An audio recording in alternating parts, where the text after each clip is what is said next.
Hi. Um, for those of you who don't know me, I'm Bob Capel. Great to be here. Um, we had a perfect service practice yesterday morning, and the music was beautiful. There were no hiccups. Technology is wonderful, and it's thrilling to be here with you. All of you are here in person, and all of you who are here on Zoom. And we have people from students and friends from all across the United States. But in addition to that, we have people on Zoom from several countries, and I think it's worth mentioning the countries. Barbados is one, Norway, Switzerland, England, Canada, and let me see if I left, did I leave? Guam. I left out Guam. And so that's really a handful of countries in addition to all the states that are represented today. So moving on to the welcome and invocation that's listed in your program. It's truly a pleasure to welcome all of you who are here in person and on Zoom to this year's Easter service. There's a sense of peacefulness in the chapel today as we celebrate Christ's resurrection, which fulfilled his prophecy and demonstrated so vividly to humanity that so-called death is not the end of life. This miracle deepens our faith in his teachings, much as it did for the apostles more than 2,000 years ago. And now for the invocation. Beloved Christ and gentle great ones, your beautiful vision of the promised kingdom of God shows us that the positive changes we want to make in our thoughts and actions are the keys for us to enter this coming heaven on earth. We sincerely want to follow your teachings, to be more loving and unselfish, and to work together with others in a true spirit of cooperation and goodwill. Our goal is to have only kind thoughts, to seal our lips against hurtful words, and to feel real compassion, whether it be for family, friends, co-workers, or strangers. By taking these and other concrete steps to improve ourselves, we believe the power of Christ's pure love will begin to suffuse within each of us, giving added strength and courage to spread more of the peace and harmony so needed today. During this Easter Sunday service hour, we make a silent and solemn commitment to be an example of Christ's teachings, so we can become the better individuals so needed to bring about the promised better world. And so it is.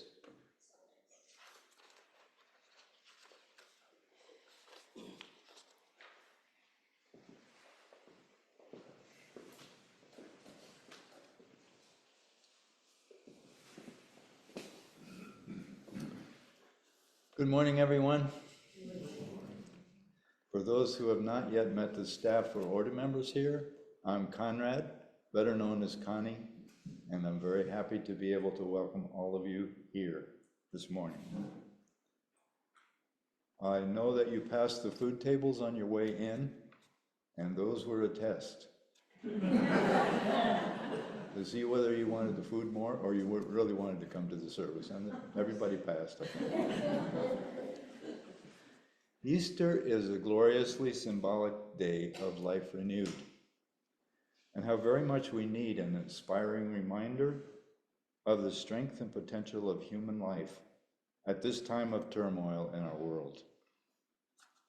On two celebrated occasions, Christ demonstrated that so-called death is really only an appearance, as Bob mentioned, and not to be feared as the end. First, he did this by raising Lazarus a man who had been dead for 4 days and whose restoration to life is celebrated not only in our Christian tradition, but in the Eastern and Oriental Orthodox churches and in Islam.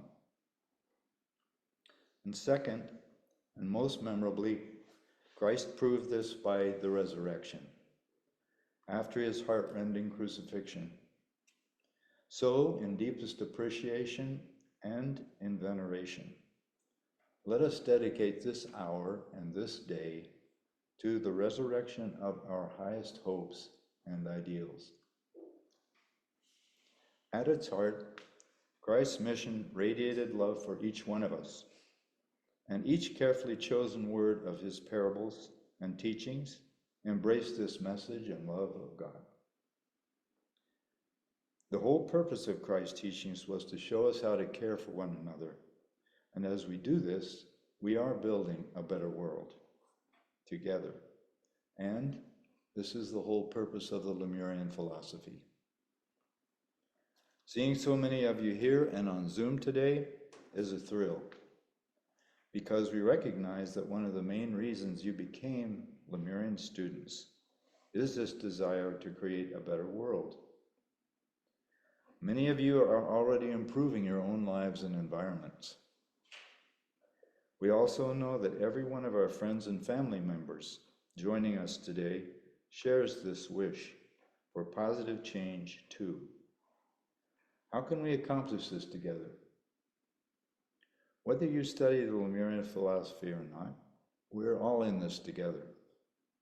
And during this hour, may our collective positive thoughts of gratitude and for the good that is ours raise the vibrations of this earth just a little higher and help humanity for this brief moment in time.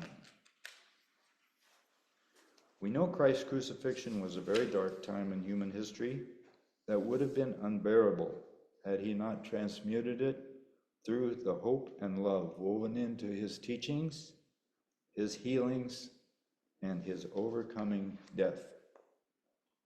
As Lemurians, we want to do our part to help change the growing darkness in our world now, and to do our best to walk together in his footsteps toward a new and finer civilization.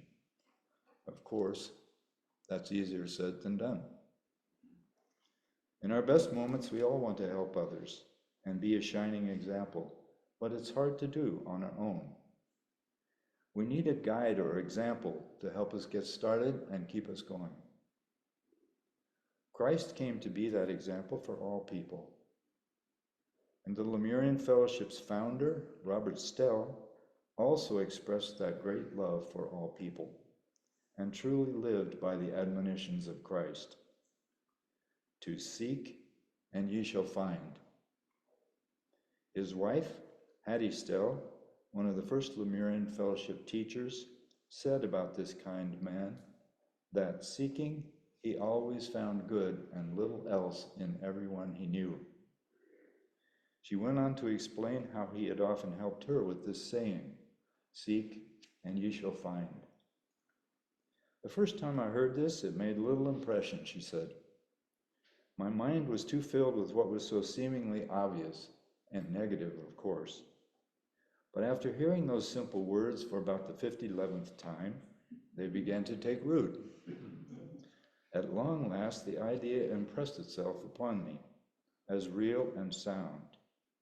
Now I try to blind myself to what I don't like and see only what I do like, the good. Many times I seem to reach an impasse trying to see good in a person when what he does annoys me so much it sticks out like a sore thumb. But I found a remedy for that too. When I just can't blind myself to what bothers me, I take refuge in the good old law of action and reaction and figure that if this thing really is wrong with that person, then the universe will take care of it and I don't have to worry about it. No one can tell you better than I that this is not easy, and I keep slipping plenty. But if we cannot somehow learn to become masters of our own selves, so that we can at least think the thoughts we really want to think, then how can we hope to become masters of our environments and of all the other things we dream about? If to see only good, and thereby love and learn selflessness, is a step toward greater advancement and initiation, then certainly we want to make a steady and determined effort to train our thoughts along these lines. Of course, it all depends on how much we really desire advancement, how much we really want to be like Christ. You may agree, loving others is not so easy. Our intentions start out good, but sometimes things happen and it doesn't seem to work. Some people have a way of just bothering us, so we feel we can't love them at the moment. Others don't seem to like us, and so of course we can't love that person either. We try when we think of it, but we haven't come very far toward loving the mass of humanity, especially if we don't agree with their politics or how they run their school, or if they're too permissive with their kids or too strict. In fact, we even find it hard sometimes to love all others who are also trying to build a better world. How are we going to train ourselves to love others? People go to church on special occasions like Easter and feel so uplifted they want to keep that feeling with them as long as they can. But some days it doesn't seem to take much to turn us right back into our less than finest selves. Sometimes as soon as we get in the car and hit the road again. If they cut us off in traffic, there goes that nice feeling of peace. Or if someone doesn't say thanks when we hold the door open for them, we take it personally and want to say, hey, you're welcome. And we all know how much good that would do. Then we regret it. But what counts is that we pick ourselves back up, try our best, and start over. Maybe we can get as far as considering what this person has been going through that's so tough for them, they didn't even notice that we held the door open for them. Dr. Stelle invariably tried to find the good in people and situations. It's not that he didn't recognize problems or failings, but he was able always to see good in people, and because he did, he put others at ease, and they felt like they could be their true selves around him. He could draw on their goodness to help them overcome struggles. It's something he had built within himself, not something he put on just to look like a good guy. He really loved people, and they knew it. And there are other shining examples of people who live by Christ's teachings, and who we can look to for help and guidance. This beautiful building we're gathered in, and this service is being shared from, is the house of Ling Kwang. It was named in honor of one who did so much to help Dr. Stelle at the time the Lemurian Fellowship was founded. He is the Master Ling Kwang, who Dr. Stelle first met in China. As you may know, the masters we speak of are those rare human beings who have learned everything life on earth is designed to teach us. They are masters of human life and wonderful helpers and guides for all humankind. The Master Kwang was often with Dr. Stelle, guiding and inspiring him in establishing the fellowship. He left us many valuable words of advice we often turn to and try to use in our own ongoing. Here is one of his statements. Let him who seeks true and understanding wisdom develop sincere appreciation for the efforts of others. There are other great beings like the Master Kwang who are as near as our thoughts of them. Like angels, they're ever hopeful of helping us draw nearer to God and doing their utmost to awaken within us a still greater desire to become closer to them and ultimately one with God. Another of the advanced ones who helped Dr. and Mrs. Stelle in the fellowship's early years was the master Kuthumi. He too left us valuable clues for our own development. At one time he said, "Never speak ill of anyone. Refuse to listen when anyone else speaks ill of another, but gently say, 'Perhaps this is not true,' and even if it is, it's kinder not to speak of it." Dr. Stelle was often observed to follow this advice, sometimes wincing or walking away when he heard someone begin to disparage another person. Could we live up to this example? Why not try it, just for today? Because today we are in such a special atmosphere among an unusual group of people who want very much to make this world a finer place and express our love and gratitude for God and Christ and all they give us. How can we keep these powerful, peaceful vibrations at their best for the rest of today, maybe even tomorrow, or even longer together? What if we take one of his teachings we've been thinking about today, "Seek and you shall find," as we try to discover the good that's all around us? As we look for the many opportunities we have to use these short but potent sound bites, we could make a note every time we do well, or when we slip up and judge somebody. Each time we recognize the good, we might take a moment to say a prayer of thanks. If we fail, we can stop, take a deep breath, and decide, okay, let's start over. At the end of the day, when we look over our notes, we might realize how connected we feel to those who are here today and want to keep those positive thoughts of thankfulness and love for people moving forward. Maybe it will help us see how often we judge without thinking, yet how much peace we feel when we let in more of the good around us. We all know that Christ's mission wasn't meant for one day or even 3 years, but to be remembered and used every time we meet a fellow human being. This takes work.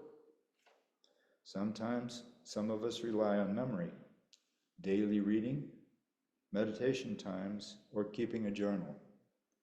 Any way we can do it, we are creating more positive energy, uplifting vibrations around us for the world and mankind. It can bring only good. Much to consider, cherish, and recall. And so, my friends, with all the hope we feel, the smiles we see on your faces, and the good we know is in your hearts, we want to leave you with this blessing from the wise and gentle Master Kuan, who has dedicated himself to living Christ's principles.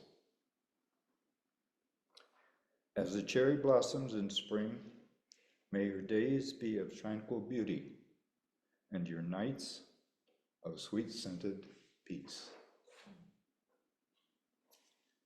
And so it is.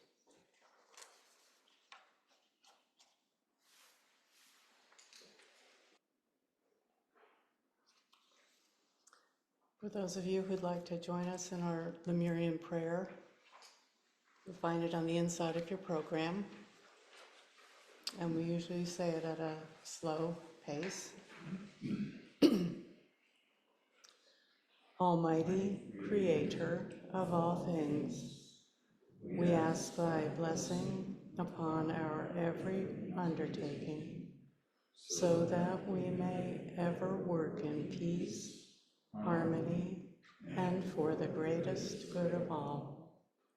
Guard, guide, and so direct our thoughts and actions, that we may always find favor in thy sight and be a credit to the ideals for which we aspire to stand. And so it is.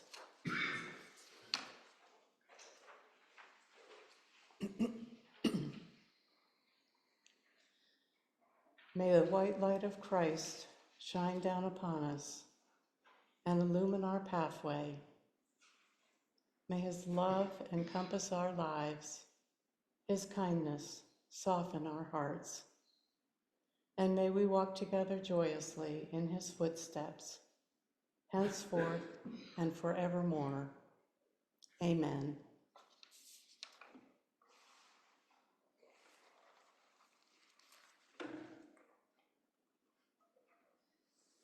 Okay. Thank you all so much for coming.